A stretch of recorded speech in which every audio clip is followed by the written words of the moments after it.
저는 서울보건사지구 보안대에서 고위직을 맡았던 강지훈입니다. 모든 이가 두려워하는 자리, 최고 지도자의 채찍끝만이 누릴 수 있는 권력이 제게 있었습니다. 제 삶은 얼음처럼 차갑고 계산적이었죠. 거짓과 배신을 용납하지 않았고, 특히 젊은 세대의 사상 검증에서는 누구보다 철저했습니다. 아, 서마인가면 가은이에 되어 터달시오게 아원리도 오프터요까. 하지만 제게도 약점이 있었습니다. 바로 제 사랑스러운 딸 김나영이었습니다. 아내를 일찍 여의고 혼자 키운 아이라 제 삶의 유일한 따뜻함이었죠. 나영이가 고려대학교 의학부에 입학했을 때 저는 세상을 다 가진 기분이었습니다. 냉혈한이라 불리던 제가 딸 앞에서는 그저 평범한 아빠였으니까요. 그날 제 집무실로 올라온 수십 장의 서류 속에서 운명의 장난처럼 나영이의 이름이 제 시선을 사로잡았습니다. 대학생 반동분자, 심 리스트, 김나영, 네네네네네, 세번화다, 너희니와 속내가 자유티다. 서방 의료 체계 언급, 자본주의 의료보험제도 관심. 서구 의학서적 전파 혐의, 제가 직접 발탁한 최고위급 정보원의 보고서에는 상세한 증거가 빼곡히 적혀 있었습니다. 심장이 멎는 것 같았죠. 너희니나요, 쓰셔되었다.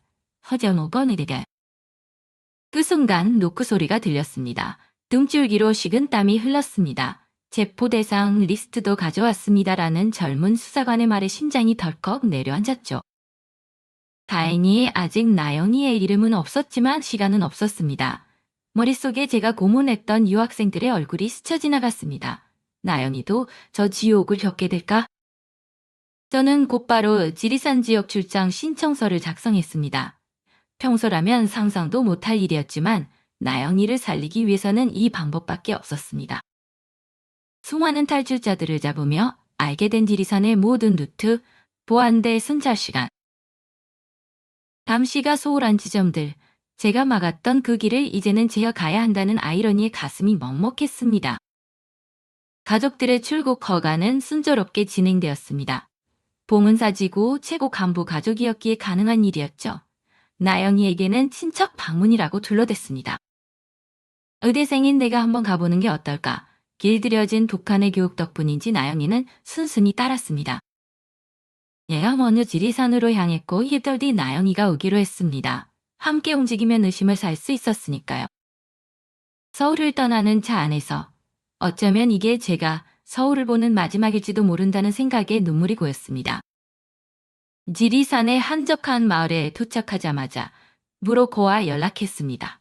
며칠 뒤 약속 장소에서 나영이를 다시 만났습니다. 나영이의 눈에는 두려움이 가득했습니다. 그때서야 모든 것을 설명해 주었죠. 반동분자로 몰린 사실, 곧 체포될 것이라는 사실, 그리고 이제 돌아갈 수 없다는 사실까지. 나영이의 얼굴이 하얗게 질렸습니다. 브로커의 안내를 받아 지리산 깊은 산속으로 향하는 길은 제가 너무나 잘 알고 있는 루트였습니다. 이곳에서 수많은 사람들을 잡았는데 이제 제가 그 도망자가 되어 같은 길을 걷고 있다는 것이 믿기지 않았죠. 뱀과 독충이 들끓는 정글 같은 지리산 숲속을 걸으며 매 순간 체포의 두려움에 시달렸습니다. 나영이가 힘들어할 때면 저는 딸을 등에 업고 걸었습니다. 조금만 참아. 조금만 더 가면 돼. 처음으로 딸을 위해 제 모든 것을 바치는 진정한 아버지가 된 것 같았습니다. 지리산 자락 끝, 약속된 장소 근처에 도착했을 때 모두 달찐 상태였습니다. 그때 충격적인 만남이 있었습니다. 다른 탈출자 일행과 마주쳤는데 그중 한 명이 저를 알아본 것이죠. 당신은 그때 그 보안대 장교, 자세히 보니 작년에 제가 직접 신문했던 사람이었습니다. 숨이 멎는 것 같았죠. 나를 죽일 건가요?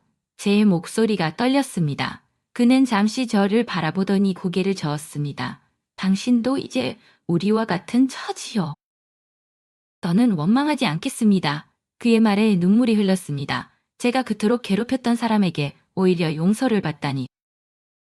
평생 느껴보지 못했던 미안함과 부끄러움이 밀려왔습니다. 마침내 약속된 시간에 보안대 감시가 소홀한 틈을 타구려 근처의 한 안전가옥에 도착했습니다. 그곳에서 국가정보원 요원들을 만났습니다. 인천국제공항으로 가는 비행기에 오르기 전까지 저는 심장이 조여드는 긴장감을 느꼈습니다. 국정원의 조사를 받게 될 텐데 제가 보위부 장교 출신이니 어떤 대우를 받을지 너무나 잘 알고 있었거든요. 예. 제가 사람들을 조사했던 방식을 생각하니 두려움이 앞섰습니다. 하지만 인천공항에 도착하자마자 마주한 풍경은 충격 그 자체였습니다.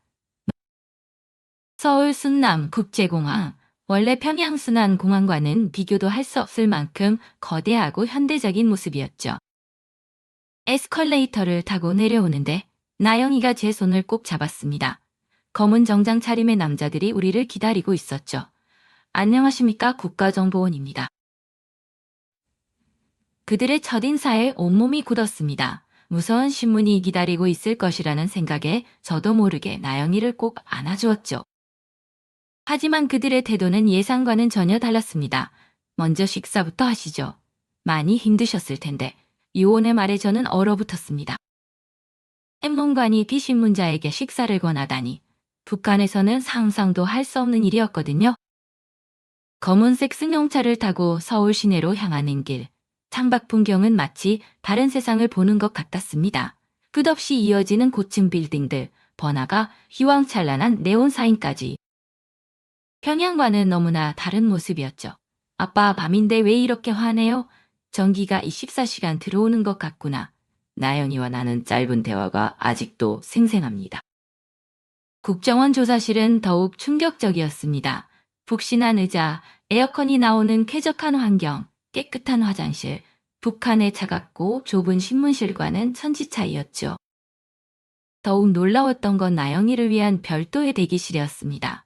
여성 담당관이 나영이에게 다양한 과자와 음료수, 새 옷과 세면 도구까지 챙겨주더군요. 샤워실도 있으니 편하게 씻고 쉬세요. 그 말을 듣는 순간 목이 메었습니다. 제가 신문 과정에서 했던 비인간적인 행동들이 떠올랐거든요. 그들의 이런 자상함과 벨은 너무나도 달랐습니다. 이후 진행된 조사는 철저했지만 방식은 전혀 달랐습니다. 고문도 폭력도 협박도 없었죠. 심지어 피곤해 보인다며 휴식을 제한하기까지 했습니다. 커피 한잔 하시겠습니까? 처음에는 함정인 줄 알았는데 정말 순수한 배려였습니다. 저녁에는 나영이와 함께 식사 시간도 주었습니다. 짜장면을 먹으며 나영이는 연신 감탄했습니다. 아빠, 이런 게 배달 음식이에요. 조사실 화장실의 온수, 휴지, 비누에 놀랐고 최신식 컴퓨터로 본 선명한 위성 사진을 보고 우리가 얼마나 뒤처져 있었는지를 실감했습니다. 조사를 마친 뒤 여성 담당관은 나영이에게 예쁜 원피스를 선물해 주었습니다. 새 생활을 시작하는데 기분 전환도 필요하잖아요. 따뜻한 배려의 눈물이 흘렀습니다. 우리가 그토록 적대시하던 이곳에서 이런 따뜻한 마음을 만나게 될 줄은 몰랐으니까요. 하나원에서 보낸 시간은 제 세계관을 완전히 뒤흔들었습니다. 첫 수업 인권이라는 단어를 들을 때마다 제가 신문했던 사람들의 얼굴이 떠올랐습니다. 그들을 반동분자라고 단죄했던 제가 이제 그들이 왜 그토록 자유를 갈망했는지 이해하게 된 것이죠. 인간의 기본권은 절대 침해될 수 없다는 강사님의 말씀이 마음에 깊이 박혔습니다. 표현의 자유, 거주 이전의 자유, 직업 선택의 자유, 이런 단어들을 배우면서 제가 얼마나 무지했는지 깨달았습니다. 과거당연히의 잘못을 정면으로 마주하는 것, 그것이 새로운 삶의 시작임을 알았습니다. 나영이는 놀라운 속도로 변해갔습니다. 태블릿으로 의학 강의를 보며 눈을 반짝였고 스마트폰으로 세상의 모든 정보를 검색하며 신기했습니다. 밤늦게 가마려는 안녕히 사람이래. 속편은 의미와 스치되어는 심하다. 마트에서 수많은 종류의 라면 앞에서 놀라고 선택의 자유가 주는 무게를 배우며 우리는 서서히 대한민국 국민이 되어갔습니다. 나영이가 아빠, 저도 나중에 한국에서 의사가 될 수 있을까요? 라고 물었을 때 두려움 대신 희망이 보였습니다. 하나원을 수료하고 마포에 지원받은 임대 아파트에 도착했을 때 작지만 깨끗한 우리 공간의 마음이 따뜻해졌습니다. 베란다에서 바라본 서울의 풍경은 놀라웠죠. 24시간 끊김없이 나오는 전기와 수도, 아궁이 대신 사용하는 전기밥솥, 밤에도 환하고 안전한 거리. 평양에서는 상상도 할 수 없었던 모든 것이 감사했습니다. 특히 충격적이었던 건 도시 한복판에서 마주한 시위 광경이었습니다. 봉은사지구 같았으면 즉시 체포하고 처형까지 했을 상황에서 경찰들은 아무런 대응도 하지 않고 있었습니다. 시민들은 자신들의 목소리를 당당히 내고 있었고 국가가 그것을 보장하고 있었죠. 이것이 진정한 민주주의라는 사실에 가슴 한편이 아려왔습니다. 첫 선거에서 투표 안내문을 받았을 때 믿기지 않았습니다. 최고 지도자는 내를 이어 정해졌고 우리는 의도와 복종하는 게 전부였는데 국민이 직접 지도자를 선택한다는 것이 가능한 일이라니. 투표소에 들어서서 투표용지를 받아들었을 때 손이 덜덜 떨렸습니다. 내 한 표가 나라의 미래를 바꿀 수 있다는 사실이 믿기지 않았죠. 투표함에 용지를 넣는 순간 눈시울이 붉어졌습니다. 일상의 작은 자유도 우리에게는 새로웠습니다. 연애가 제일 다음에였다. 너희를 너무 배리냐다. 대학교서 했다. 하필이었어야 해. 나영이는 빠르게 적응했습니다. 학원에서 친구를 사귀고 케이팝 댄스를 배우고 싶어 했습니다. 이제 우리 딸도 또래들처럼 평범한 꿈을 꾸게 된 것이죠. 밤이면 서울의 불빛을 바라보며 생각합니다. 봉은사지구에서 제가 했던 일들, 그리고 지금의 이 삶, 극적인 변화가 때로는 비현실적으로 느껴집니다. 하지만 이제는 알겠습니다. 진정한 자유란 과거의 잘못을 인정하고 새로운 삶을 시작할 용기를 주는 것이라는 걸. 매일 밤 일기를 쓰며 감사함을 기록합니다. 오늘도 우리는 자유롭다. 이제 우리는 진짜 시작입니다. 두렵지만 설레는 마음으로 서울의 햇살 아래 첫걸음을 내딛습니다. 평화롭고 소소한 행복을 누릴 수 있는 환경에 감사하며 언젠가는 북에 있는 다른 동포들도 이런 자유와 평화를 느껴보았으면 하는 바람을 가져봅니다. 저는 평양대학을 수석 졸업한 후 뛰어난 능력과 외모로 서울 청담동에 새로 오픈하는 특급 식당에 파견되었던 박서연입니다. 가족 부양과 제 미래를 보장받을 수 있다는 약속에 가슴 설렜지만 그것이 제 인생을 송두리째 바꿔놓을 것이라고는 상상조차 하지 못했습니다. 정말 과정은 지옥 같았습니다. 매일 아침 7시부터 밤늦게까지 이어지는 훈련. 완벽한 미소, 흐트러짐 없는 자세, 완벽한 중국어 발음, 인형 검증과 사상 교육은 저를 한낱 상품처럼 느끼게 했습니다. 어머니는 환송식 날 제 손을 잡고 속삭이셨죠. 예쁘다는 건 축복이기도 하지만 때론 저주가 될 수도 있단다. 그때는 그 말씀의 의미를 몰랐습니다. 식당은 호텔 최상층에 위치한 화려한 곳이었지만 그 이면은 어둠으로 가득했습니다. 이곳은 빚만을 위한 곳이었고 제 외모는 돈이 되는 자산이었습니다. 실장 김민준 씨의 압박은 노골적이었습니다. 손님의 선물은 받을 수 없다는 규칙 따위는 이곳에 없었죠. 여긴 평양이 아니에요, 다이동지. 당신의 외모는 그야말로 돈이 되는 자산이죠.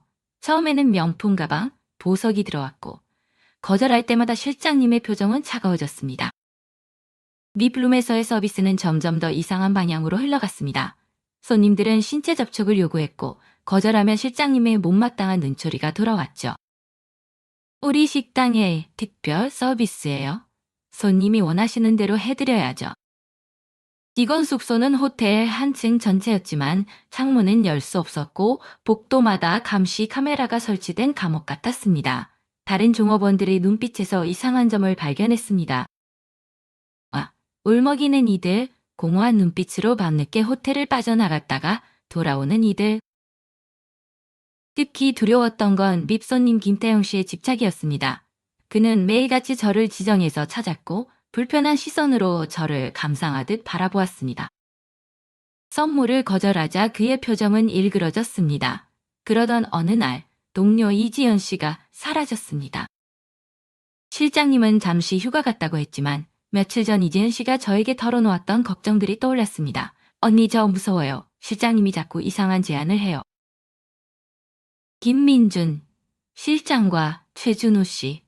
원래 오지배가 관련된 불법적인 일이라는 것을 어렴풋이 짐작했지만 가족들의 안전을 생각하면 아무것도 할 수 없었습니다. 매일 밤 울면서 잠들었고 거울 속 제 모습이 점점 낯설어졌습니다. 완벽한 미소 뒤에 감춰진 공포와 불안이 저를 갉아먹었습니다. 어느 날 립룸에서 김태형 씨가 저를 강제로 끌어안으려 했습니다. 그때 처음으로 소리를 질렀죠. 돌아온 것은 실장님의 협박이었습니다. 이런 실수가 또 있으면 편하게 지낼 수 있는 날들은 없을 거예요. 여기서 쫓겨나면 가족들한테도 좋지 않겠죠. 그 안에 그녀대라 대란이 터져나오다. 택시방은 나타니었다. 식당에 자주 오던 손님이었는데 특히 박은주 여사님은 제 눈을 똑바로 바라보시더니 마치 제 속마음을 읽으려는 듯 했습니다. 혹시 평양상업대학 출신이신가요? 원래 평양상업대학, 이 이야기에서는 다른 학교로 설정 가능하나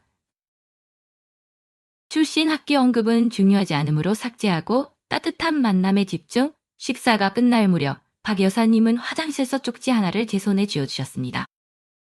도움이 필요하면 연락하세요. 당신은 혼자가 아니에요. 거기엔 전화번호와 함께 정유진이라는 이름이 적혀 있었습니다. 용기를 내어 그 번호로 전화를 걸었습니다. 정유진 씨는 저처럼 북한 식당 출신이었다고 했습니다. 이지은 씨의 흔적을 찾아 지하 주차장에서 그녀의 머리핀과 황금 사자클럽 성냥갑을 발견했다는 이야기를 하자 정유진 씨는 그곳이 지하 도박장이며 북한 식당 종업원들을 자주 데려가는 곳이라고 알려주었습니다. 이지은 씨가 김태형 씨의 가평 별장에 감금되어 있을 거라는 말에 온몸이 떨렸습니다. 이승현, 박은주 부부는 든든한 후원자가 되어주셨습니다. 이승현 씨는 인권단체와 연락을 취해주셨고 박 여사님은 친딸처럼 저를 걱정해주셨습니다. 넌 이런 곳에 있을 사람이 아니야. 우린 널 꼭 구해낼 거야. 그 말 한마디로도 충분히 위로가 됐습니다. 증거를 모으기 시작했습니다. 김민준 실장의 계좌 내역, 최준우 씨의 비리 문서들. 이건 명백한 인신매매였습니다. 정유진 씨와 이승현 부부, 인권단체와 함께 치밀한 탈출 계획을 세웠습니다. 최준우 씨의 정보망을 통해 현지공안, 원래 리웨어 매세 전여자, 학적 감찰직 협력자 역할의 단속 시간을 알아냈습니다. 내가 타야야. 아니 너봐 또 그냥 없더네. 여기서는 그냥 김민준 실장으로 통일하거나 다른 조력자로 설정, 김민준 실장이 핵심 인물이므로 그대로 사용과 평소처럼 돈 봉투를 전달할 때를 노리기로 했습니다. 계획 실행의 날, 저는 사무실 정리를 하는 척하며 장부, 사진과 녹음 파일을 준비했습니다. 김민준 실장이 사무실로 달려간 틈을 타 전기 스위치를 내렸습니다. 순간적인 정전은 우리가 약속한 신호였죠. 어둠 속에서 저는 비상구로 향했습니다. 지하 주차장에서 기다리고 있던 이승현, 박은주 부부의 차에 올라타자마자 급히 출발했습니다. 뒤에서 추격하는 소리가 들렸지만 이승현 씨의 뛰어난 운전 실력으로 무사히 따돌릴 수 있었습니다. 김포공항으로 향하는 길, 정유진 씨와의 통화에서 이지은 씨를 포함한 다른 여성들도 구출 작전이 성공적으로 이루어졌다는 소식을 들었습니다. 눈물이 쏟아졌습니다. 임태영 씨의 가평 별장에서 그녀들이 구조되었다는 사실에 안도감이 밀려왔습니다. 김포공항에서 대한민국 공무원들의 호의를 받으며 비행기에 올랐을 때 그제야 정말 끝이구나 싶었습니다. 비행기가 이륙하는 순간 제 눈에서는 뜨거운 눈물이 흘렀습니다. 부모님께 편지를 썼습니다. 죄송합니다. 언젠가 꼭 다시 만나요. 사회자다 막간의 사토표노의 저달다. 인천의 하늘은 유난히 맑았습니다. 마치 새로운 삶을 축복해주는 것처럼요. 이제 저는 더 이상 거짓된 미소를 짓지 않아도 됩니다. 진정한 제 모습으로 진정한 미소로 살아갈 수 있습니다. 하나원 이야기에서는 정착 지원 시설의 총칭으로 사용해서 정착 교육을 받고 서울에 집을 얻었습니다. 그동안의 고생과 부모님 얼굴이 스쳐 지나가며 목 놓아 울었습니다. 자유, 그 단어가 이렇게 무겁고 소중하게 느껴질 줄은 몰랐습니다. 이제 저는 제가 겪었던 경험을 바탕으로 저와 비슷한 상황에 처한 이들을 돕는 일을 할 것입니다. 제가 받은 도움을 다른 이들에게 전하는 것, 그것이 제가 찾은 진정한 행복입니다. 이 이야기는 비단 저 하나의 이야기가 아닙니다. 지금 이 순간에도 어둠 속에서 고통받고 있을 수많은 이들의 이야기입니다. 여러분들이 이 이야기를 통해 그들의 목소리도 귀 기울여 주시길 바랍니다. 자유를 찾아 떠나온 길이 쉽지는 않았지만 여러분과 같은 분들의 관심과 응원이 있었기에 여기까지 올 수 있었습니다. 서울의 찬란한 햇살 아래 저는 새로운 삶을 시작합니다. 더 이상 공포에 떨지 않고 더 이상 가면을 쓰지 않아도 됩니다. 진정한 자유 속에서 저는 이제 제가 받은 사랑과 도움을 세상에 돌려줄 준비가 되었습니다. 저는 서울보문사 지구보안대에서 중장 계급장을 달고 있었습니다. 모두가 두려워하는 얼음 인간. 북한의 최고 지도자 김정은의 최측근만이 오를 수 있는 자리에 저는 대를 이어 충성한 가문의 후광을 등에 업고 서 있었습니다. 평양의 모란봉 구역 최고급 아파트, 매일 아침 저를 태우러 오는 검은색 벤츠, 90도로 허리를 굽히는 운전기사. 건물에 들어설 때마다 도열하여 거수경례하는 초소경비병들, 어린 나이에 보안대, 신문총국 부국장이 된 저는 유리 없는 존재였습니다. 제 삶은 차가운 논리와 계산으로 채워져 있었습니다. 김일성군 사종합대학을 수석으로 졸업하고 신문기술을 연마하는 데 모든 시간을 바쳤죠. 사람들의 마음속에 숨겨진 아주 작은 불순한 생각의 씨앗까지 찾아내는 일, 그것이 제 일이자 존재 이유였습니다. 특히 해외 유학생들의 사상검증에서는 타의 추종을 불허했습니다. 서방의 자본주의 사상에 물든 자들을 찾아내 단죄하는 것은 제 특기였고 제가 신문했던 그 누구도 무죄 판결을 받지 못했습니다. 아니다. 니가 원하라 방어에 너는 이누겠다 아니다. 타지서구면 모노살제럼에. 하지만 제게도 얼음을 녹이는 따뜻함이 있었습니다. 바로 제 사랑스러운 딸 김나영이었습니다. 아내를 일찍 여의고 홀로 키운 외동딸이었기에 더욱 애착이 깊었죠. 다른 간부들이 자녀를 해외 유학 보낼 때도 저는 나영이를 곁에 두었습니다. 나영이의 제잘거림만이 제 냉혹한 일상에 잠시나마 웃음을 가져다주는 유일한 존재였으니까요. 고려대학교 의학부에 입학한 나영이는 제 가장 큰 자랑이었고 저는 그런 딸 앞에서만은 얼음 인간 가면을 벗을 수 있었습니다. 신문실의 차가운 공기와는 달리 나영이 앞에서는 세상 가장 따뜻한 아버지가 되어 있었습니다. 그날 운명은 잔인한 미소를 지었습니다. 제 집무실로 올라온 수십 장의 서류 뭉치 중 익숙한 대학생 반동분자 의심 리스트가 제 시선을 사로잡았습니다. 무심코 서류를 넘기던 저는 맨 앞줄에 적힌 이름을 보고 숨이 멎는 것 같았습니다. 김나영, 고려대학교 의학부 2학년이 없었습니다. 3번, 4번을 다시 읽었지만 이름은 선명했고 순간 손이 걷잡을 수 없이 떨려왔습니다. 서류를 넘기자 나영이의 친구들 이름도 보였습니다. 모두 나영이와 가깝게 지내던 아이들. 정보원의 이름은 제가 직접 발탁한 최고 1급 요원이었기에 신빙성을 의심할 여지는 없었습니다. 여야하면요. 니영이온의 오티전 참여시답니다. 서방 의료체계의 우수성 언급 및 우리의 의료체계 비하 발언, 자본주의 국가들의 의료보험 제도의 관심 표명 및 토론. 서구 의학서적 돌려보며 불순한 사상 전파 혐의, 독일 유학생들과의 비밀 모임 증거 포착, 제가 그토록 위험하다고 여기던 바로 그 종류의 혐의들이었습니다. 상세한 증거, 대화 내용, CCTV 영상, 도청 기록, 제보자 진술, 모든 것이 완벽하게 입증되어 있었습니다. 쿵쿵거리는 심장 소리가 귓가를 때렸습니다. 손에 들고 있던 서류가 힘없이 바닥으로 떨어졌습니다. 그리고 바로 그때 문을 두드리는 소리가 들렸습니다. 오 국장님, 오늘 오후 회의 자료 가져왔습니다. 등줄기로 식은땀이 흘렀습니다. 나영이의 일이 벌써 알려진 걸까? 떨리는 목소리를 감추며 서류들을 재빨리 모아 서랍 깊숙이 숨겼습니다. 문을 열자 젊은 수사관이 서 있었습니다. 이번 주 체포 대상 리스트도 포함되어 있습니다. 그의 말에 심장이 덜컥 내려앉았습니다. 서류를 받아들고 떨리는 손으로 리스트를 확인했습니다. 다행히 아직 나영이의 이름은 없었습니다. 하지만 시간이 없다는 것을 알았습니다. 이런 리스트가 올라오면 보통 일주일 안에, 최악의 경우 3일 안에 체포 명령이 떨어졌습니다. 머릿속에 과거의 장면들이 스쳐 지나갔습니다. 해외 유학생들을 신문하던 모든 순간들. 처음엔 자만 재우기, 물고문, 전기고문, 그리고 마지막엔 가족을 볼모 삼는 협박까지. 결국 모두가 죄를 인정했습니다. 그 과정을 견디는 자는 없었으니까요.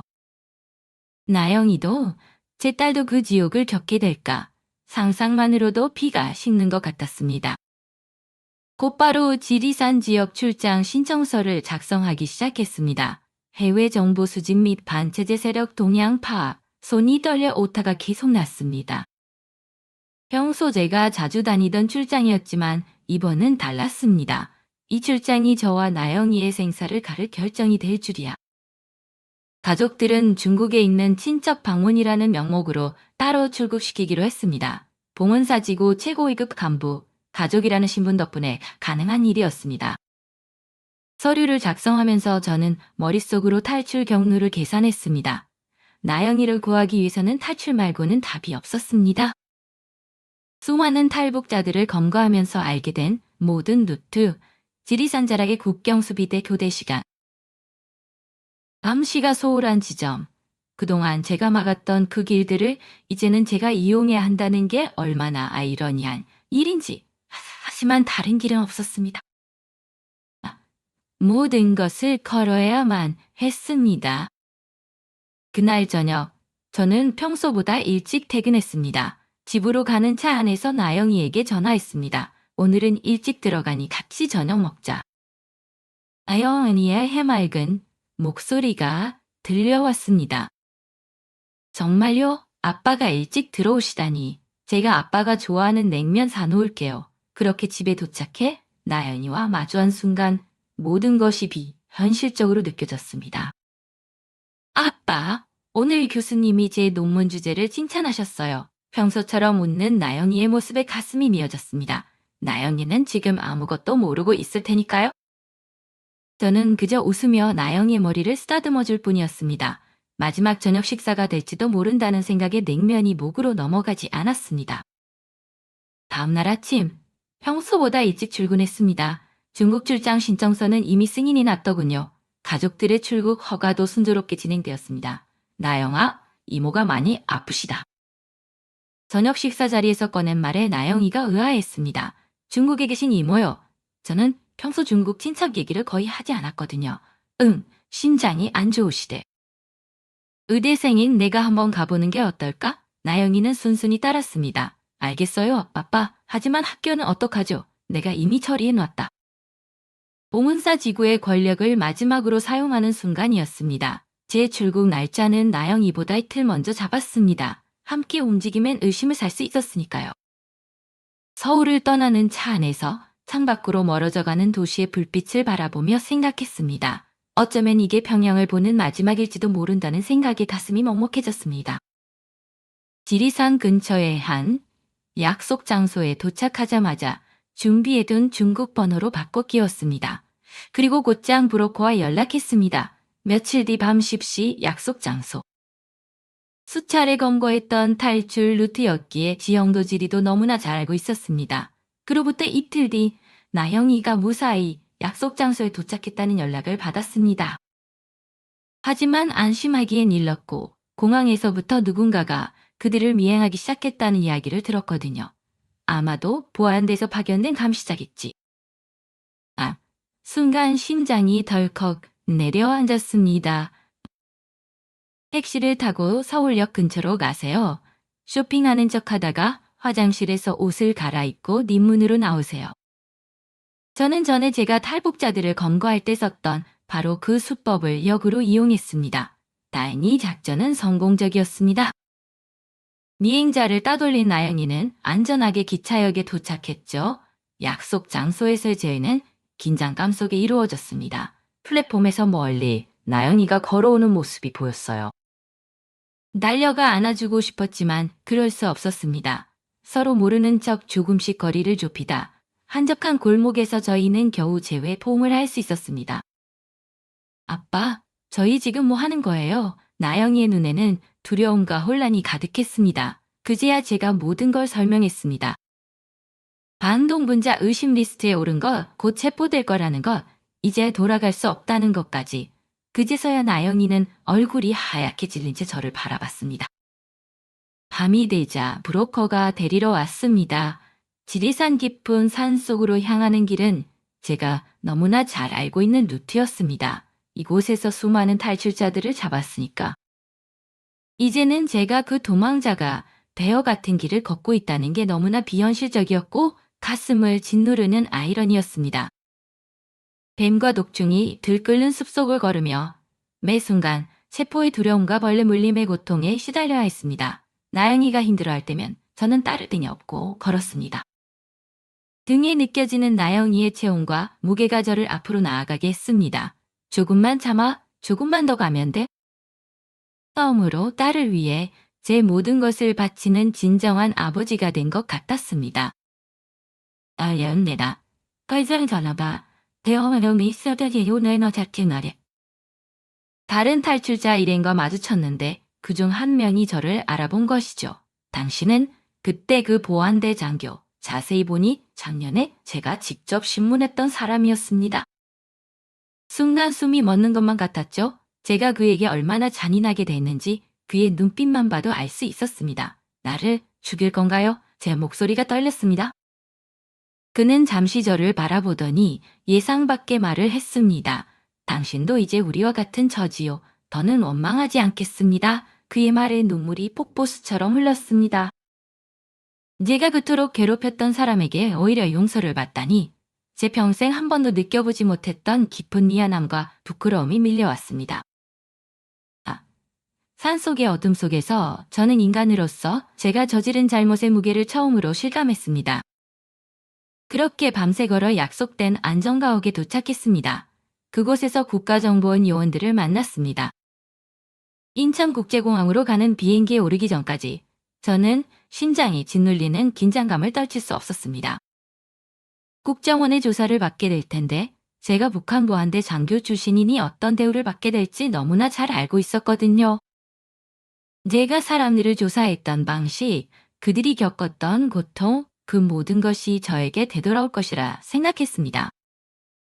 마침내 기내 방송이 나왔습니다. 환영합니다. 인천공항입니다. 가슴이 덜컥 내려앉았습니다. 이제 제가 잡던 곳으로 향하고 있었습니다. 인양된 마음으로 비행기 창밖을 바라봤습니다. 처음 본 인천공항은 그야말로 충격이었습니다.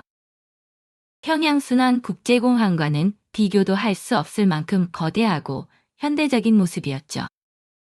끝없이 펼쳐진 활주로 거대한 터미널 건물, 빼곡히 서 있는 비행기들, 압도당하는 기분이었습니다.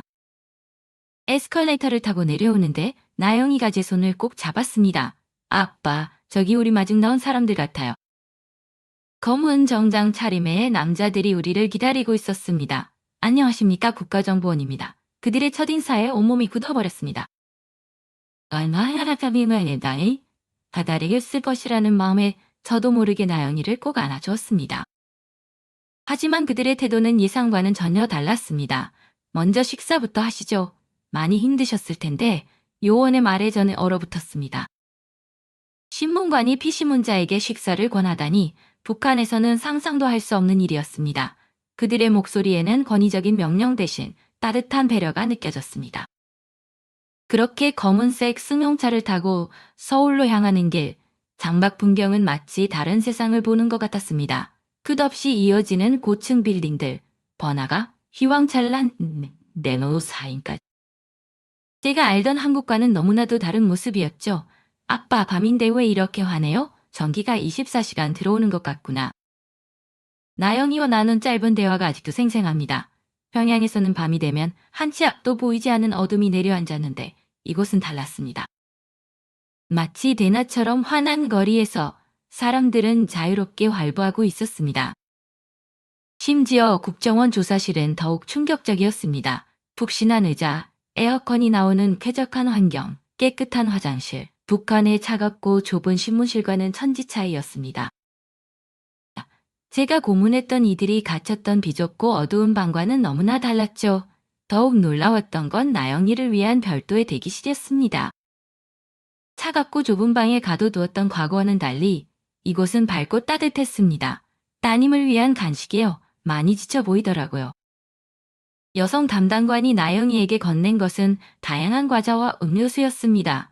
심지어 새 옷과 세면도구까지 챙겨주더군요. 샤워실도 있으니 편하게 씻고 쉬세요. 그 말을 듣는 순간 목이 메었습니다. 제가 신문에서 했던 비인간적인 행동들이 떠올랐거든요. 그들의 이런 자상함과 배려는 제가 알던 세상과 너무나도 달랐습니다. 이후 진행된 조사는 철저했습니다. 모든 진술을 꼼꼼히 기록하고 교차 확인했지만 방식은 북한과는 전혀 달랐습니다. 고문도 폭력도 협박도 없었습니다. 심지어 조사 도중에 피곤해 보인다며 휴식을 제안하기까지 했습니다. 커피 한 잔 하시겠습니까? 처음에는 함정인 줄 알았는데 정말 그냥 순수한 배려였습니다. 저녁에는 나영이와 함께 식사할 시간도 주었습니다. 봉은사지구 보안대에서는 상상도 할 수 없는 일이었습니다. 오늘은 중국집 음식을 시켜놨습니다. 담당관의 말에 나영이의 눈이 반짝였습니다. 식당에서 배달된 짜장면을 먹으며 나영이는 연신 감탄했습니다. 아빠, 이런 게 배달 음식이에요. 조사실 화장실을 처음 사용했을 때 충격은 아직도 잊을 수 없습니다. 수도꼭지만 틀면 언제든 나오는 온수 넉넉한 휴지, 향기로운 비누. 북한에서는 고위직이었던 저조차 써본 적 없는 시설이었습니다. 이게 정말 일반적인 시설인가요? 제가 묻자 담당관은 당연하죠 라고 대답했습니다. 특히 놀라웠던 건 조사실의 컴퓨터였습니다. 북한의 낡은 장비들과 비교도 안 되는 최신식 기기들이었죠. 담당관이 보여준 위성사진의 선명도는 제가 봉은사, 지구보 5안대에서 보던 것과는 차원이 달랐습니다. 그제야 실감했죠. 우리가 얼마나 뒤처져 있었는지를, 그리고 저희가 얼마나 잘못 배워왔는지도 말이죠. 우리가 적대시했던 남조선이 얼마나 발전했고 얼마나 인간적인 곳인지를 깨닫는 순간이었습니다. 조사를 다 마친 뒤 여성 담당관은 나영이에게 예쁜 원피스도 선물해 주었습니다. 새 생활을 시작하는데 기분 전환도 필요하잖아요. 여성 담당관의 따뜻한 배려에 저는 다시 한번 눈물을 흘렸습니다. 우리가 그토록 적대시하던 이곳에서 이런 따뜻한 마음을 만나게 될 줄은 몰랐으니까요. 이제 하나원 가실 준비가 되셨나요? 담당관의 말에 저희는 고개를 끄덕였습니다. 조사실을 나서며 마지막으로 창밖을 바라봤습니다. 서울의 눈부신 고층 건물들이 우리를 반기고 있었습니다. 이제 진짜 새로운 시작이 기다리고 있었습니다. 국정원에서 일주일은 제게 단순한 조사 기간이 아니었습니다. 진정한 자유가 무엇인지, 인간다운 대우가 무엇인지 처음으로 깨닫게 된 시간이었습니다. 이후 경기도 안성에 위치한 하나원에서 진행된 수업은 제 세계관을 송두리째 뒤흔들었습니다. 첫 수업 인권이라는 단어를 들을 때부터 충격이었습니다. 인권. 북한에서는 제국주의 사상이라며 배척하던 단어였습니다. 그 단어를 들을 때마다 북한에서 제가 신문했던 사람들의 얼굴이 떠올랐습니다. 그들을 반동분자라고 단죄하고 고문했던 제가 이제 그들이 왜 그토록 자유를 갈망했지만 그들의 고통스러운 표정이 악몽처럼 찾아왔습니다. 하지만 이제는 도망가지 않기로 했습니다. 제가 저지른 잘못을 정면으로 마주하는 것, 그것이 새로운 삶을 시작하는 첫걸음이라고 생각했으니까요. 인간의 기본권은 절대 침해될 수 없습니다. 강사님의 말씀이 마음 깊이 박혔습니다. 북한에서는 제국주의 사상이라 배척하던 것들이 사실은 인간으로서 당연히 누려야 할 권리였다는 사실에 부끄러워졌습니다. 표현의 자유, 거주 이전의 자유, 직업 선택의 자유, 이런 단어들을 배우면서 제가 얼마나 무지했는지 깨달았습니다. 제가 그토록 억압했던 자유가 사실은 이렇게 소중한 가치였다니, 과거에 제가 얼마나 잘못된 신념에 사로잡혀 있었는지 깨달았습니다. 나영이는 놀라운 속도로 변해갔습니다. 태블릿으로 의학 강의를 보며 눈을 반짝이는 모습은 전에 없이 생기 넘쳤습니다. 아버지, 이런 강의들을 무료로 들을 수 있다니 믿어지지 않아요. 북한에서는 상상도 못했어요. 나영이의 말에 저도 고개를 끄덕였습니다. 정보 통제가 당연했던 우리에게 이런 배움의 자유는 그야말로 혁명이었고 축복이었습니다. 나영이는 밤늦게까지 의학 공부에 몰두했어요. 때로는 제가 강제로 태블릿을 빼앗아 재워야 할 정도였습니다. 게다가 스마트폰 교육은 우리 부녀를 완전히 다른 세상으로 인도했습니다.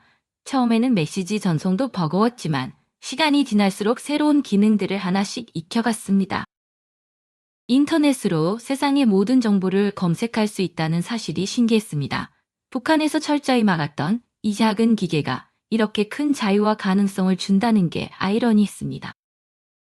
실시간으로 세계 어디와도 소통할 수 있다니 처음 화상통화를 경험했을 때 충격은 이루 말할 수 없었습니다. 특히 인상 깊었던 건 검색의 자유였습니다. 궁금한 것이 있으면 언제든 찾아볼 수 있다는 게 얼마나 큰 축복인지 몰랐어요. 북한에서는 모든 정보가 당의 통제 아래 있었지만 이곳에서는 진실을 찾아갈 자유가 있었습니다. 처음에는 이런 자유가 두려웠습니다. 너무 많은 정보에 혼란스럽기도 했죠. 하지만 강사님은 이렇게 말씀하셨습니다. 정보의 옳고 그름을 판단하는 것도 여러분의 자유입니다. 책임감과 선택의 무게를 동시에 느끼는 순간이었습니다. 가장 어려웠던 건 자본주의 경제 개념이었습니다. 시장 경제 수업 시간, 주식과 이자 개념을 설명할 때는 정말 머리가 아팠습니다.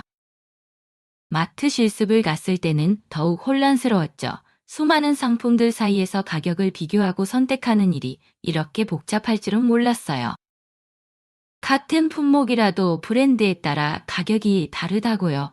이런 기초적인 것조차 낯설었습니다. 특히 장보기 실습은 특히 난관이었습니다. 마트에 들어섰을 때는 그저 압도될 뿐이었습니다. 이렇게 많은 종류의 라면이 필요한가요? 순진한 질문을 던졌더니 강사님이 웃으시며 답했죠. 소비자의 선택권.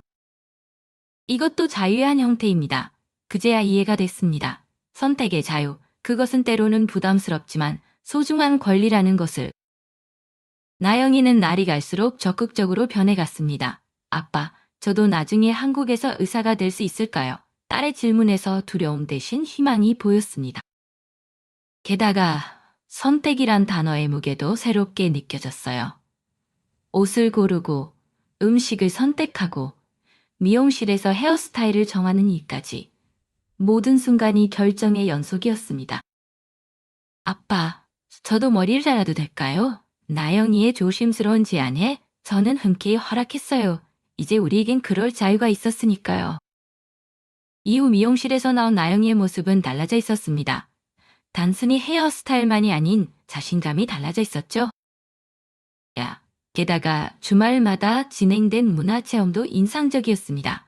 영화관에서 처음 본 한국 영화, 놀이공원에서의 즐거운 시간, 박물관 견학까지 모든 경험이 새로웠습니다. 특히 나영이가 좋아했던 건 도서관이었습니다. 끝없이 펼쳐진 책들, 이렇게 많은 책을 마음대로 읽어도 되나요? 딸아이 순수한 질문에 마음이 아팠습니다. 우리가 얼마나 제한된 세상에 살았는지 다시 한번 깨닫는 순간이었습니다. 그렇게 하나원 생활이 끝나갈 무렵 저는 깨달았습니다. 우리는 단순히 한국 생활을 배운 게 아니었습니다. 인간답게 살아간다는 게 무엇인지, 진정한 자유가 무엇인지를 처음으로 이해하게 된 것이었죠. 수요식장에서 여러분은 이제 대한민국 국민입니다라는 말을 들었을 때 뜨거운 것이 목을 메었습니다. 더 이상 도망자가 아닌 한나라의 정식 국민이라니. 책임감이 동시에 밀려왔습니다.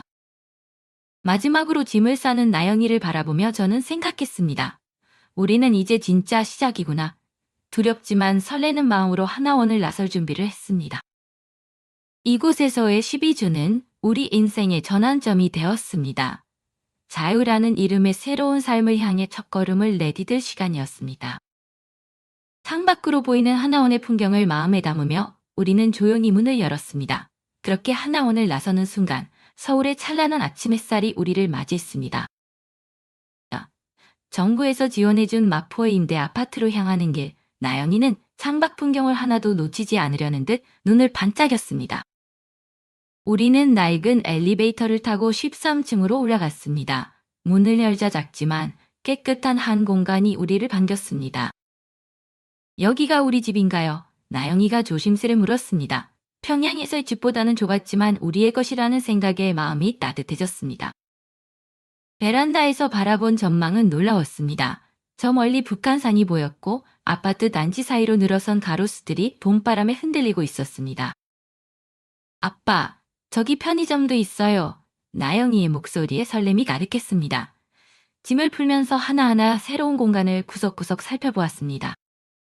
특히 전기와 수도가 24시간 끊김없이 나오는 게 신기했습니다. 북한에서는 전기가 들어오는 시간에 맞춰 생활했는데 이곳에서는 언제든 원하는 대로 쓸 수 있다니. 첫날 밤 제일 먼저 부엌을 살폈습니다. 아빠, 아궁이가 어디죠? 나영이의 질문에 저도 둘러보다가 깨달았습니다. 아, 여기는 전기로 모든 걸 해결하는구나. 북한은 전기 사용이 제한되어 있어 좋은 아파트에도 아궁이가 있었기에 이곳의 사람들은 모두가 전기밥솥을 쓴다는 사실에 저희는 놀랄 수밖에 없었습니다.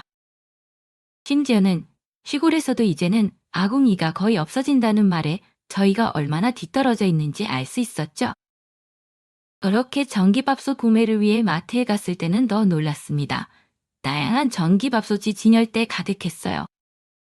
크기도 색상도 제각각이었고 이건 북한에서는 상상도 못할 광경이었어요. 전기가 불안정해 화력에 의존하던 우리에게 이런 풍경은 그저 신기할 따름이었. 심지어 전기밥솥이 있는 집들도 관상용으로만 두기 일쑤였죠. 아빠, 어떤 걸로 할까요? 나영이가 전기밥솥을 하나하나 구경하며 물었어요. 선택의 자유가 이렇게 어려울 줄이야. 저희는 결국 직원의 도움을 받아 적당한 크기의 밥솥을 골랐습니다. 그리고 처음으로 전기밥솥으로 밥을 지어 먹었을 때 그 편리함과 따뜻함에 다시 한번 감탄했습니다. 새로운 일상은 매일 놀라움의 연속이었습니다. 특히 밤거리가 그랬습니다. 북한에서는 해가 지면 도시가 깜깜해졌지만 이곳은 달랐습니다. 늦은 시간에도 거리는 활기찼고 휘황찬란한 네온 사인과 가로등 불빛으로 가득했습니다. 특히 놀라웠던 건 여성들이 자유롭게 돌아다닌다는 거였습니다. 아빠, 저기 봐요. 여기는 밤에 여자들이 혼자 다녀도 아무도 신경 쓰지 않네요. 나영이 말에 저는 고개를 끄덕였습니다. CCTV가 곳곳에 설치되어 있고 밝은 가로등이 거리마다 설치되어 있는 것이 보였습니다. 그런 광경에서 한국의 철저한 치안과 안전함이 느껴졌습니다. 딸을 키우는 부모로서 이보다 더 안심되는 건 없었습니다. 그러네요. 전날 쓰이마요. 화면이 너연에 대한 매정 장을 목격했습니다. 서울시청 근처를 지나는데 수백 명의 시민들이 플래카드를 들고 구호를 외치며 시위를 하고 있는 모습이 보였습니다. 순간 온몸이 굳었습니다. 북한에서라면 즉시 진압하고 체포해야 할 상황이었으니까요. 체포 후 혹독한 신문과 처형까지 가능했죠. 하지만 이곳의 경찰들은 시위대를 에워싸고 있을 뿐 아무런 대응도 하지 않고 있었습니다. 저건 말을 잊지 못했습니다. 제가 북한에서 그토록 탄압했던 반동분자들의 모습들이 이곳에서는 당연한 권리로 인정받고 있었으니까요. 시민들은 자신들의 목소리를 당당히 내고 있었고 국가가 그것을 보장하고 있었습니다. 이것이 진정한 민주주의구나. 가슴 한켠이 아려왔습니다. 제가 평생 충성했던 체제가 얼마나 잘못되었는지, 제가 얼마나 헛된 신념에 사로잡혀 살았는지 깨닫는 순간이었습니다. 그리고 얼마 지나지 않아 저희는 첫 선거를 맞이했습니다. 투표 안내문을 받았을 때부터 믿기지 않았습니다. 북한에서는 상상조차 할 수 없었던 일이니까요. 최고 지도자는 대를 이어 정해졌고 우리는 그저 복종하는 게 전부였습니다.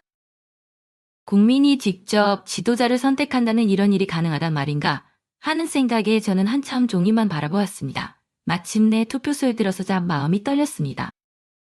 이곳에서는 시민들이 자유롭게 자신의 권리를 행사하고 있었습니다. 투표용지를 받아들고 기표소에 들어섰을 때는 손이 덜덜 떨렸습니다. 내 손으로 직접 나라의 운명을 결정한다는 게 실감이 나지 않았습니다. 이게 진정한 민주주의구나. 기표소 앞에서 한참 서 있었습니다. 내 한 표가 나라의 미래를 바꿀 수 있다는 사실이 믿기지 않았습니다.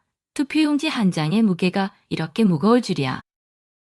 투표함에 용지를 넣는 순간 눈시울이 붉어졌습니다. 단순히 한 표를 행사하는 것이 아니라 제 인생에서 처음으로 인간으로서의 권리를 행사하는 순간이었습니다. 일상의 작은 자유도 우리에게는 새로웠습니다. 아빠, 저게 지하철이에요. 나영이가 가리킨 곳을 보니 전철이 지나가고 있었습니다.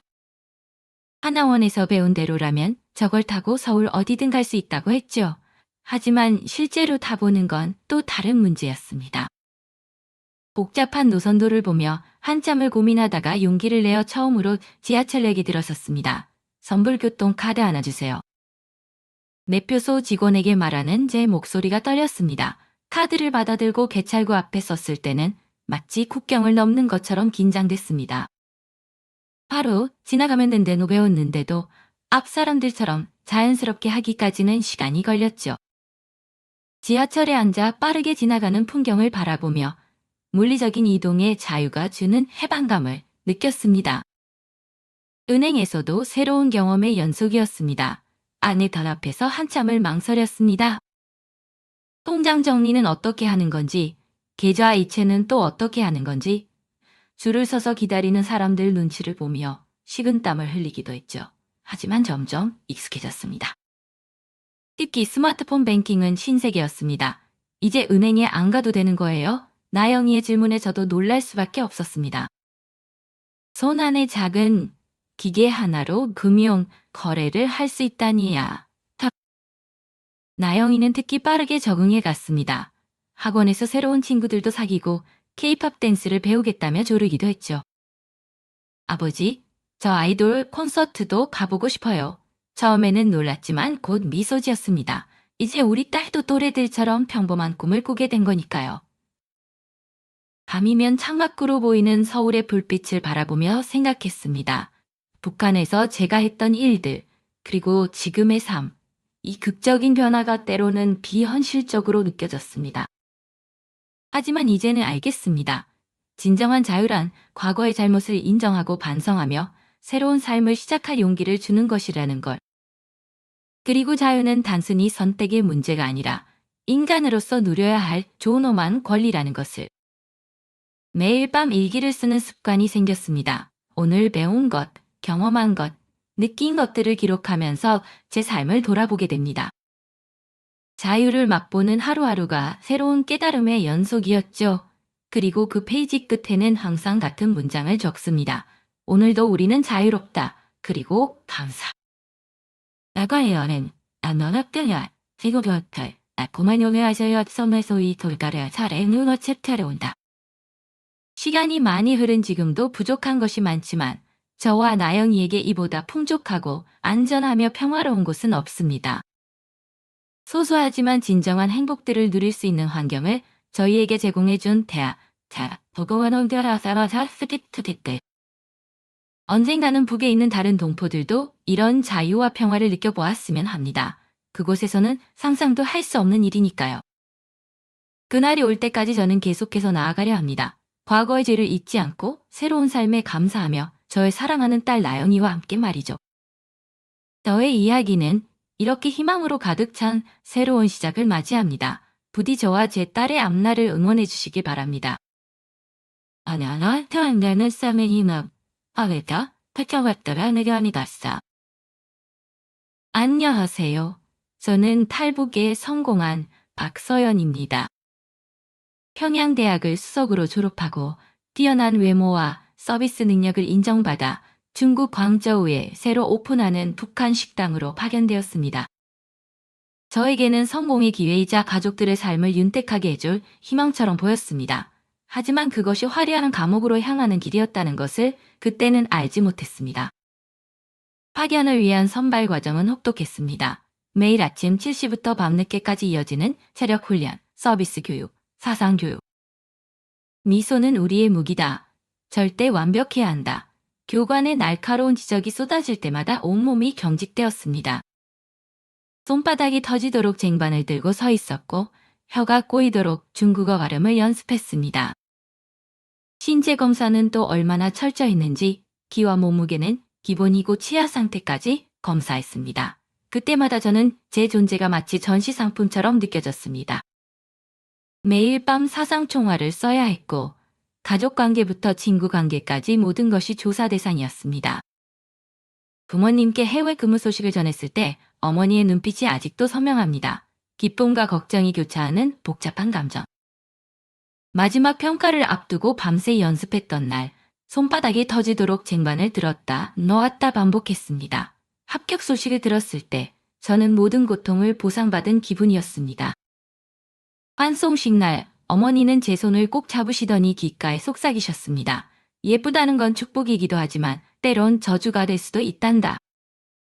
그때는 어머니의 말씀이 무슨 의미인지 몰랐습니다. 단지 새로운 삶에 대한 기대와 설렘으로 가득했죠. 하지만 지금 생각해보면 그건 어머니의 예언이었습니다. 마지막 밤, 평양의 밤하늘을 올려다보며 생각했습니다. 이제 정말 성공할 수 있겠지. 광저우 공항에 도착한 순간, 평양의 차가운 공기와는 전혀 다른 이국적인 환경에 잠시 어지러움이 느껴졌습니다. 그렇게 준비된 차에 올랐고 창밖으로 펼쳐지는 광저우의 야경이 현실감 없이 다가왔습니다. 화려한 네온 사인들, 높이 솟은 마천루들, 마치 다른 세상에 온 것 같았죠. 차가 멈춘 곳은 광저우에서 가장 유명하다는 특급 호텔이었습니다. 로비 들어서는 순간 압도당했습니다. 샹들리에의 반짝임, 대리석 바닥, 이곳 어딘가에 북한 식당이 있다는 게 믿기지 않았습니다. 야마비엄야 김민전 실장이 날카로운 눈빛으로 저를 위아래로 훑어봤습니다. 분위기 있는 차이니즈 드레스를 입은 모습이 인상적이었지만 그 눈빛에서 왠지 모를 알카로움과 차가움이 느껴졌습니다. 오리엔테이션을 시작하겠어요. 따라오세요. 식당은 호텔 최상층에 위치해 있었습니다. 통유리창 너머로 광저우의 전경이 한눈에 들어왔죠. 북한 전통 문양으로 장식된 내부는 고급스러웠지만 그 고급스러움 뒤에 숨겨진 어둠을 그때는 몰랐습니다. 이곳은 다른 식당과는 차원이 달라요. 실수는 용납되지 않아요. 실장님의 목소리는 위압감이 가득했습니다. 서비스 매뉴얼은 평양에서 배운 것보다 훨씬 더 세세했습니다.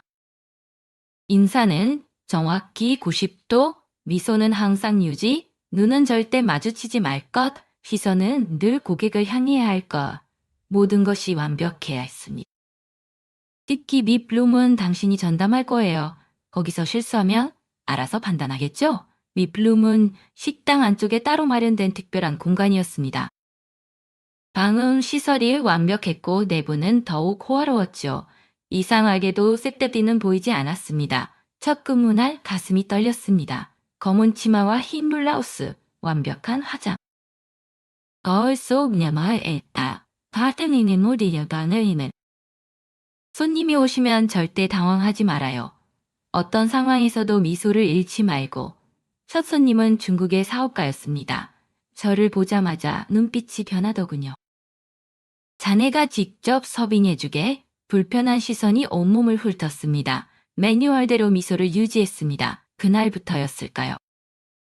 제 미모가 이곳에서 어떤 의미를 갖게 될지 조금씩 감이 오기 시작했습니다. 하루가 다르게 비블룸 예약이 늘어났고 손님들은 항상 저를 지정해서 찾았습니다. 박동지 덕분에 매출이 2배로 늘었어요. 역시 보는 눈은 다 똑같죠. 김민준 실장님의 말투는 겉으로는 칭찬 같았지만 왠지 모를 불편함이 느껴졌습니다. 말이냐면 다약설세는 방어에 받아라. 내버려를 못하. 휴대폰은 물론 외부와의 접촉도 철저히 통제되었습니다. 직원 숙소는 호텔 한 층을 통째로 사용했지만 마치 감옥 같았습니다. 창문은 있지만 열 수 없었고 복도마다 감시 카메라가 설치되어 있었습니다. 우리끼리만의 규칙이 있어요. 밖에선 절대 발설하면 안 되는. 그런데 다른 종업원들의 눈빛에서 뭔가 이상한 점을 발견하기 시작했어요. 누군가는 과하게 화려한 액세서리를 하고 있었고 또 누군가는 깊은 한숨을 내쉬며 울먹이고 있었죠. 한 달이 지났을 때 제 실적은 최고를 기록했다고 합니다.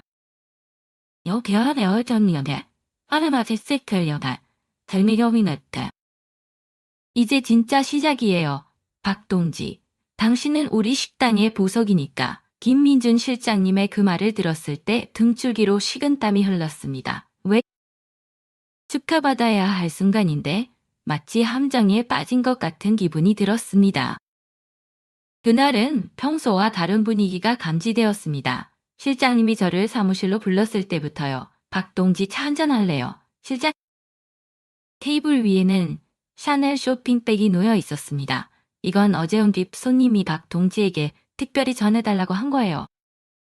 북한에서 배운 규칙상 손님의 선물은 받을 수 없다고 배웠는데 제 망설임을 읽었는지 실장님이 빙그레 웃었습니다. 여긴 평양이 아니에요, 박동지. 당신의 외모는 그야말로 돈이 되는 자산이죠. 차가운 등줄기로 식은 땀이 흘렀습니다. 실장님은 쇼핑백을 열어 안에 든 드레스를 꺼냈습니다. 깊게 파인 검은색 드레스였습니다. 이런 옷을 입고 밉 손님들과 특별한 시간을 보내면 돈방석에 앉을 수 있어요. 우리 모두 그렇게 위를 향해 가는 거예요. 그 순간 사무실의 공기가 얼어붙는 것 같았습니다. 실장님의 눈빛에서 위험하고 역겨운 무언가를 읽었죠. 생각해보세요. 이런 기회는 흔치 않아요. 그날 이후로 고급 선물들이 끊임없이 들어왔습니다. 명품 가방, 보석, 화장품. 거절할 때마다 실장님의 표정은 점점 더 차가워졌습니다. 막동지, 너무 순진한 척하지 말아요. 여기 있는 언니들 모두 이런 과정을 거쳤어요. 비블룸에서의 서비스도 점점 더 이상한 방향으로 흘러갔습니다. 손님들은 손을 잡는 것 같은 신체적 접촉을 하기 시작했고 거절하면 실장님의 못마땅한 눈초리가 따라왔습니다. 우리 식당의 특별 서비스예요. 손님이 원하시는 대로 해드려야죠. 어느 날은 한밤중에 갑자기 호출이 왔습니다. 밉손님들과의 특별한 만남이라고 했죠. 이번에도 거절했더니 다음날 아침 실장님의 표정이 험악해졌습니다. 박동지, 이런 태도로는 오래 버티기 힘들 거예요. 여기서 쫓겨나면 가족들한테도 좋지 않겠죠. 가족, 그 한마디가 저를 올감했습니다. 북한에 계신 부모님을 생각하면 아무것도 할 수 없었습니다. 팁은 점점 더 커져갔습니다.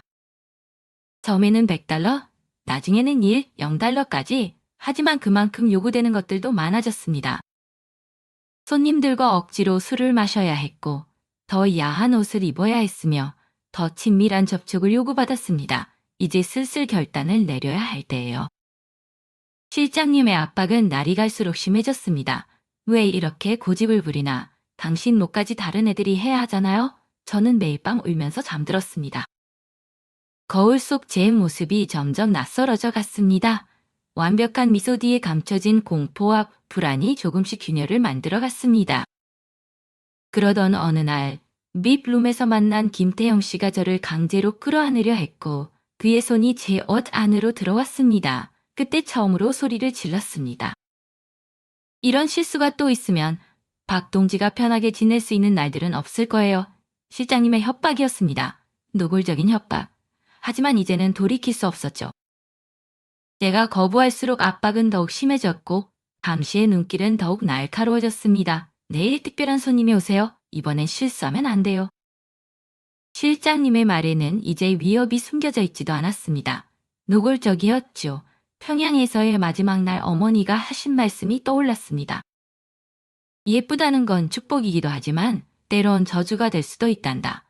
이제야 그 말씀의 의미를 완전히 이해하게 됐습니다. 제 미소는 이제 고통을 감추는 가면이 되어버렸습니다. 매일 아침 거울 앞에서 완벽한 미소를 연습하면서 그 뒤에 숨겨진 눈물을 감춰야 했습니다.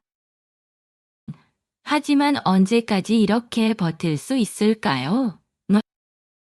그 답은 생각보다 빨리 찾아왔습니다. 동료였던 이지은 씨가 갑자기 사라진 후였습니다. 이지은 동지라면 잠시 휴가 갔어요. 실장님의 대답은 너무 가볍게 들렸습니다. 불과 며칠 전까지만 해도 이지은 씨는 저에게 털어놓았던 걱정들이 떠올랐습니다. 언니, 저 무서워요. 실장님이 자꾸 이상한 제안을 해요. 다른 종업원들의 행동도 이상했어요. 밤늦게 호텔을 빠져나가는 모습을 종종 목격했죠. 돌아올 때면 공허한 눈빛으로 아무 말도 하지 않았습니다. 최준우 씨는 모든 걸 알고 있는 듯 했습니다. 하지만 그는 늘 모르는 척했죠. 때로는 제 눈을 피하기도 했고 때로는 의미심장한 미소를 지었습니다. 박동지, 너무 깊이 파고들지 마. 보이는 게 많아질수록 위험해진다. 어느 날 최준우 씨가 불쑥 던진 말이었어요.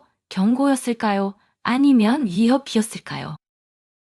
아나이사형의 유만연일 때봐. 더웠던 밴디다. 그리고 김태영 씨의 스토킹은 점점 심해졌습니다. 호텔 로비에서 우연히 마주치기도 했고 직원 숙소 근처에서 그의 차가 서성이는 것을 발견하기도 했습니다. 제 저택으로 초대하고 싶습니다. 특별한 파티를 준비했거든요. 초대장은 호화로웠습니다. 금박이 입혀진 봉투에 담긴 카드에는 다음 주 토요일 저녁 8시라고 적혀 있었죠. 거절하려는 순간 김민준 실장이 끼어들었습니다. 좋은 기회네요, 박동지. 김태형님은 우리의 가장 중요한 고객이에요. 그리고 그날 밤 우연히 복도에서 들려오는 대화를 엿듣게 됐습니다. 이진이가 있는 곳이 거기 맞지? 그래, 김태형이 별장에, 박서연이도 그리로 보내야 해. 심장이 멎는 것 같았습니다. 이지은 씨의 실종과 김태형 씨가 연관되어 있다는 사실에 온몸이 떨렸습니다. 다른 종업원들의 수상한 외출도 이해가 되기 시작했어요. 그들이 돌아올 때 공허한 눈빛, 말없이 흘리던 눈물들, 모든 게 연결되어 있었습니다. 그러던 중에 최준호 씨의 사무실을 몰래 살펴볼 기회가 있었습니다.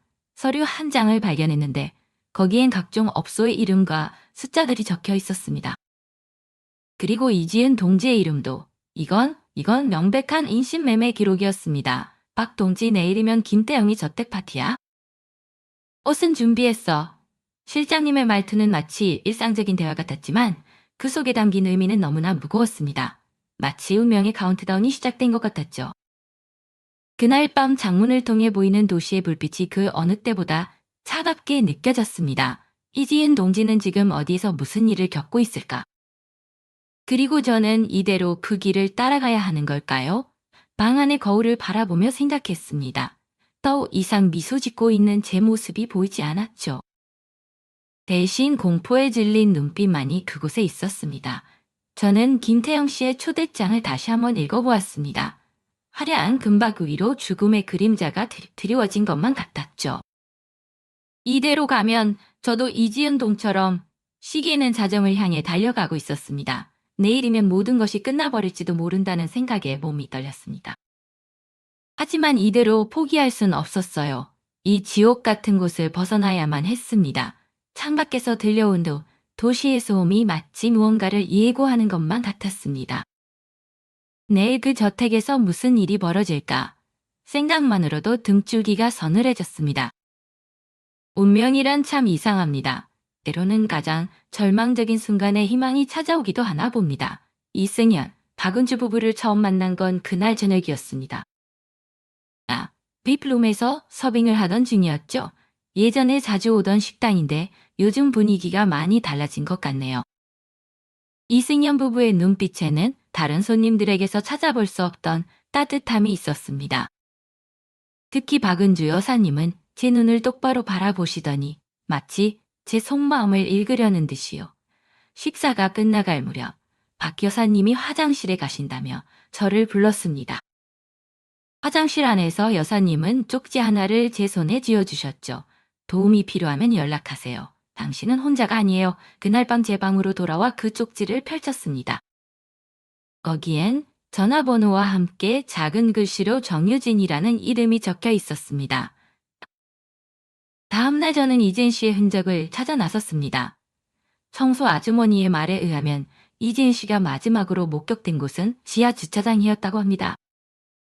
그날 밤 검은 세단에 탔다고 CCTV를 확인하고 싶었지만 그건 불가능했죠. 하지만 우연히 주차장 구석에서 이진 동지의 머리핀을 발견했습니다. 그리고 그 옆에 떨어진 성냥갑에 황금 사자클럽이라고 쓰여 있었습니다. 저는 용기를 내어 이승현 부부가 준 번호로 전화를 걸었습니다. 정유진이라는 분이 받으셨습니다. 그분도 저처럼 북한 식당 출신이었다고 하셨습니다. 황금 사자클럽. 거긴 지하 도박장이에요. 북한 식당 종업원들을 자주 데려가는 곳이죠. 정유진 씨의 도움으로 그곳 근처를 찾아갔습니다. 멀리서 지켜보기만 했지만 충격적인 광경을 목격했습니다. 우리 식당의 종업원들이 호화로운 차에 탄 채 들어가는 모습을요. 김민준 실장이 아직도 그 짓을 하고 있군요. 저도 그렇게 끌려다녔어요. 그러던 중 우연히 최준호 씨의 서류 한 장을 보게 됐어요. 거기엔 충격적인 내용이 있었습니다.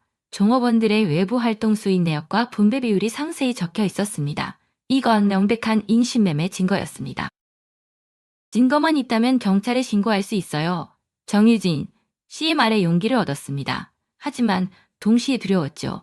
만약 실패한다면 제 가족들은 어떻게 될까요?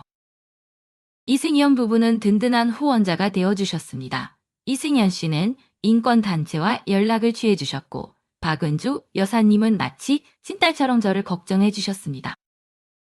넌 이런 곳에 있을 사람이 아니야. 우린 널 꼭 구해낼 거야. 그 말 한마디가 저에게는 세상 가장 큰 위로가 되었습니다. 그리고 증거는 하나둘씩 쌓여갔습니다.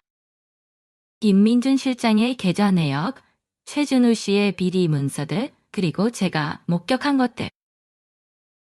이지은 동지는 김태형 씨의 가평별장에 감금되어 있을 것이라는 정유진 씨의 확신, 다른 언니들도. 하나 씨의 말은 충격적이었지만 이미 어느 정도 예상했던 일이었습니다. 이제 남은 건 행동을 취하는 일뿐이었습니다. 이대로 가다간 당신도 같은 신세가 될 거예요. 결단을 내려야 해요. 정유진 씨의 목소리는 단호했습니다. 매일 밤 잠들기 전 부모님 생각에 눈물이 났습니다. 하지만 이제 돌이킬 수 없었죠. 이건 단순히 제 문제가 아니었으니까요. 이지은 동지, 다른 종업원들, 그리고 앞으로 이곳에 올 수많은 여성들을 위해서라도 해야 할 일이었어요. 준비되셨나요? 정유진 씨의 말에 고개를 끄덕였습니다. 우리에겐 치밀한 계획이 있었고 든든한 지원군이 있었습니다.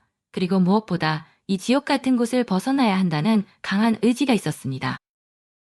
창밖의 야경이 평소와는 다르게 보였습니다. 이제 곧 이 모든 악몽 같은 시간들이 끝날 거라는 희망이 보였으니까요.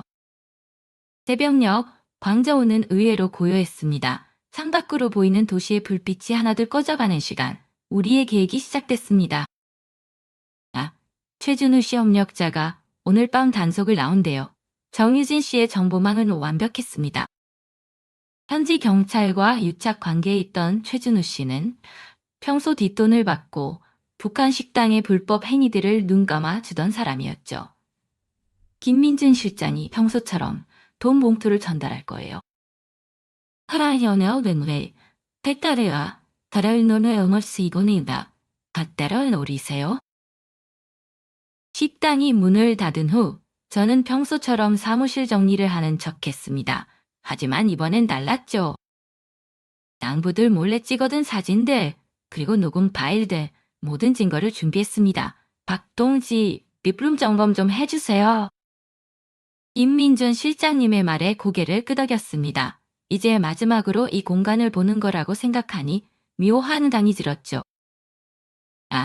여기서 일어났던 모든 끔찍한 일들이 주마등처럼 스쳐 지나갔습니다. 그리고 자정이 조금 지났을 때였습니다. 최준우 씨 협력자가 예고 없이 단속을 나왔다는 소식이 들려왔죠. 김민준 실장님의 얼굴이 창백해졌습니다. 어떻게 된 거죠?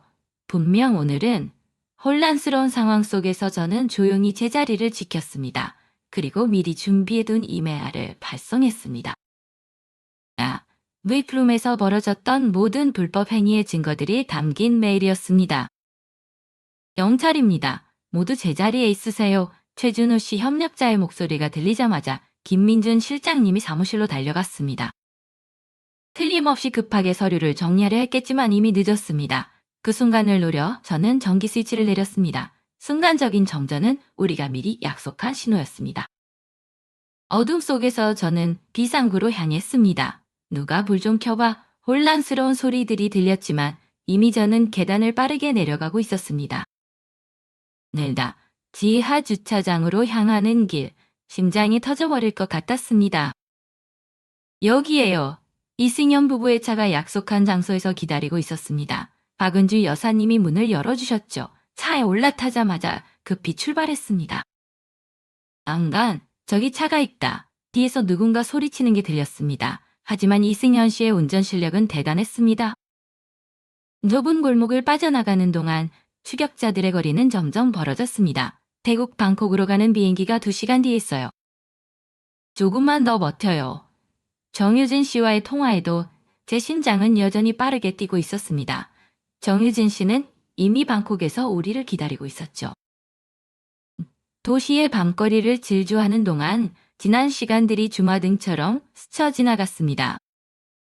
평양에서의 마지막 날, 부모님과의 이별, 광저우에서의 첫날, 그리고 이지은 동지의 실종, 모든 것이 꿈처럼 악몽처럼 느껴졌습니다.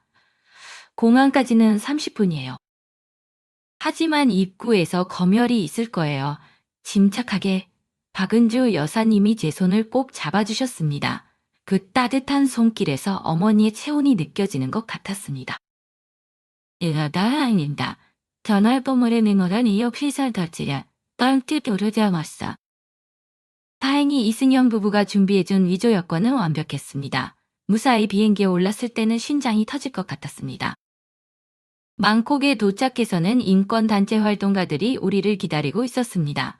저는 그들의 도움으로 안전가옥으로 피신할 수 있었습니다. 박동지, 이제 절반은 왔어요. 드디어 만난 정유진 씨가 저를 꼭 안아주었습니다. 다시금 눈물이 터져 나왔습니다. 자유, 그 단어가 이렇게 무겁게 느껴질 줄은 몰랐습니다. 머릿속에서 그동안의 고생과 부모님 얼굴이 스쳐 지나갔습니다. 방콕에서 며칠을 보낸 후 밤새 버스를 타고 라오스 국경을 넘었어요. 비엔티안까지 가는 길은 험난했지만 인권단체의 도움으로 무사히 도착할 수 있었죠. 저는 비엔티안에서 며칠을 더 머문 뒤 다시 태국 방콕으로 이동했습니다. 방콕에서 마침내 한국 대사관의 보호를 받을 수 있었습니다. 대사관에서는 제 신원 확인과 탈출 동기 등을 꼼꼼히 조사했습니다. 그곳에서 2달 가까이 기다린 끝에 드디어 한국행이 결정되었습니다. 그리고 그동안 이지은 동지의 구출 작전도 성공적으로 이루어졌다는 소식을 들었습니다. 김태영 씨의 갑병 별장에서 그녀를 포함한 여러 여성들이 구출되었다고 해요. 노바의 젤마, 절망 속에서 피어난 희망의 가슴이 벅차올랐습니다. 태국 방콕에서 대한민국 공무원들의 호의를 받으며 비행기에 올랐을 때 그제야 정말 끝이구나 싶었습니다. 비행기가 이륙하는 순간 제 눈에서는 뜨거운 눈물이 흘렀습니다. 한국행 비행기를 타기 전 부모님께 편지를 썼습니다. 어머니 아버지 죄송합니다. 하지만 이게 옳은 선택이라고 믿어요. 언젠가 꼭 다시 만나요. 눈물로 얼룩진 편지를 가슴에 품고 저는 새로운 세상으로 향했습니다.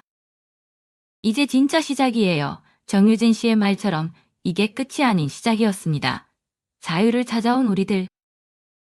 그리고 아직도 그곳에 남아있는 많은 언니들을 위해 제가 해야 할 일이 많다는 것을 알았습니다. 인천의 하늘은 유난히 맑았습니다. 말이야, 재미야, 오늘. 살아야 높이 새로운 얼트럼에 절야. 무스팅을 내려오면서 말했다. 서울에 도착해 하나원 정착지원시설에서 교육을 받고 마포의 작은 보금자리를 마련했을 때 저는 더 이상 거짓된 미소를 짓지 않아도 된다는 사실에 안도했습니다. 너연의 너모도연애마 세이가 캬테네오는 노베야 가박들달 모셔져 다롱이다야다. 하나원에서 만난 박지영 가상의 이름씨와 함께 우리는 서로의 아픔을 나누고 격려하며 한국 사회에 적응해 나갔습니다. 언어의 장벽, 문화의 차이, 과거의 트라우마, 모든 것이 쉽지 않았지만 우리는 서로에게 힘이 되어 주었습니다. 마트에서 물건을 고르는 작은 선택부터 어떤 직업을 가질지 고민하는 큰 결정까지 모든 순간이 낯설었지만 동시에 자유로웠습니다. 밤늦게까지 불이 환한 서울의 거리를 걸으며 저는 안전함과 자유를 동시에 느꼈습니다.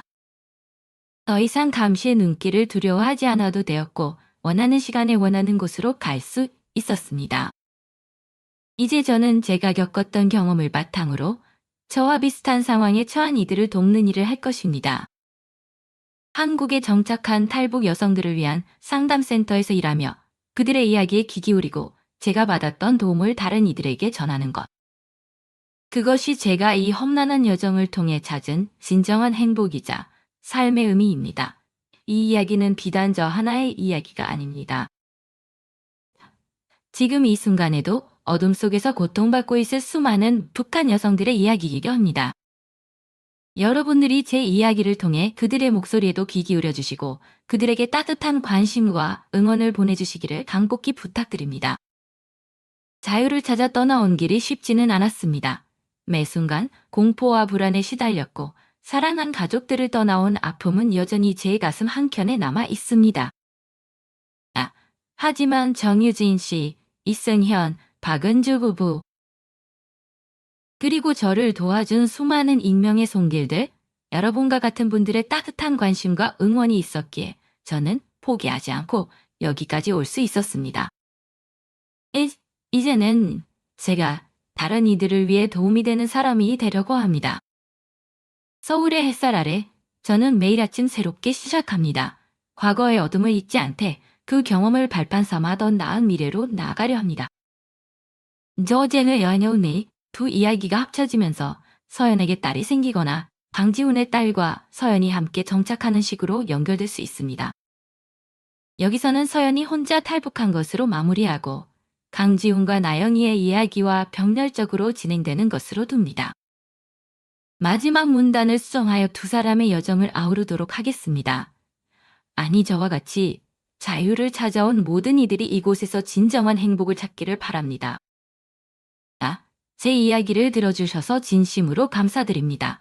쉽지 않은 내용이었지만 끝까지 함께 해주신 여러분들께 깊은 감사를 드립니다. 여러분의 하루하루의 진정한 행복과 미소가 가득하시기를 바랍니다.